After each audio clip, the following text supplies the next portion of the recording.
আসসালামু আলাইকুম। আমি এইমাত্র মক্কা ছাইরা চলে যাইতেছি। কোথায়? নাজরানের উদ্দেশ্যে। আমার এক আপন লোক বলছিল নাজরান চাকরি দিব। বিকাল 4টার সময় রওনা দিছি। এর পরের দিন বিকাল 4টার সময় যাইয়া নাজরান উঠছি। কিন্তু তারপরও আমার রিজিকে ওইখানে বাদ ছিল না। এরপরে আবার ব্যাক করে আমার চাচার কাছে আসছি। চাচা আমাকে চাকরি দিছে, চাচা আমাকে খাওয়াইছে, পড়াইছে। চাচার কাছে আমি 15 দিন 20 দিনের মতন বেড়াইছি।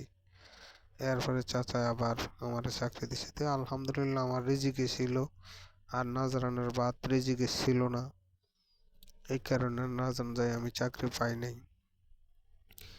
ওই নাজরান যদি থাকতাম তাহলে আমার আজকে জিন্দেগি খুবই খারাপ যেত। তাই মা বাপের দোয়া আছে, বিশেষ করে মা বাপের দোয়া আছে, আল্লাহ রাব্বুল আলামিনের অশেষ কৃপা আছে, এবং কি নবী করিম সাল্লাল্লাহু আলাইহি সাল্লামের দোয়া আছে। এই কারণে আমি ওইখান থেকে ফিরে আসছি। তাই যাই হোক, আমি যাইবার টাইমে মক্কা আমি ত্যাগ করে যাইবার সময় ভিডিওটা করছিলাম। খুবই ভালো লাগছে, খুবই লাগছে, এই কারণে ভিডিওটা করছিলাম। তাই দেওয়ারদের সবার কাছে দোয়া চাইছি, দোয়া পাইছি, এবং কি আমার মা বাপের অসংখ্য দোয়া ছিল। এখন আমার মা বাপ দোয়া করে। তাই যাই হোক, আপনাদের ভালো লাগলে ভিডিওটার কত শেয়ার করে দিবেন, ফলো করে পাশে থাকবেন, লাইক কমেন্ট শেয়ার করবেন। আর এই ভিডিওটা কেমন লাগছে, কি আসে বিষয়, যদি আপনাদের ভালো লাগে একটু অবশ্যই কমেন্ট করে আমাকে জানাবেন। এই জায়গাটা কোন জায়গা আপনারা দেখেন, কমেন্ট করে জানাবেন। ভালো লাগছে না খারাপ লাগছে কমেন্ট করবেন, ওকে?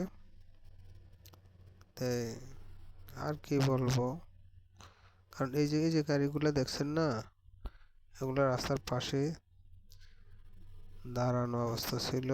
এখানে একটা ঘটনা ঘটছিল, বুঝছেন?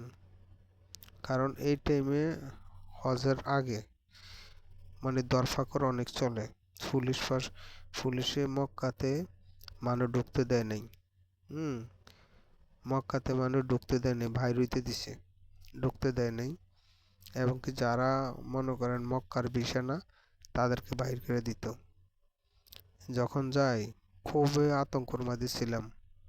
তো ড্রাইভারটাও ভালো ছিল, আমাদের বাঙালি। আগে তো এরকম ছিল না, এখনকার মধ্যে তো বাঙালি গাড়ির মধ্যে উঠতে চায় না। তো ওকে, আসসালামু আলাইকুম রহমতুল্লাহ বারাকাতুহু।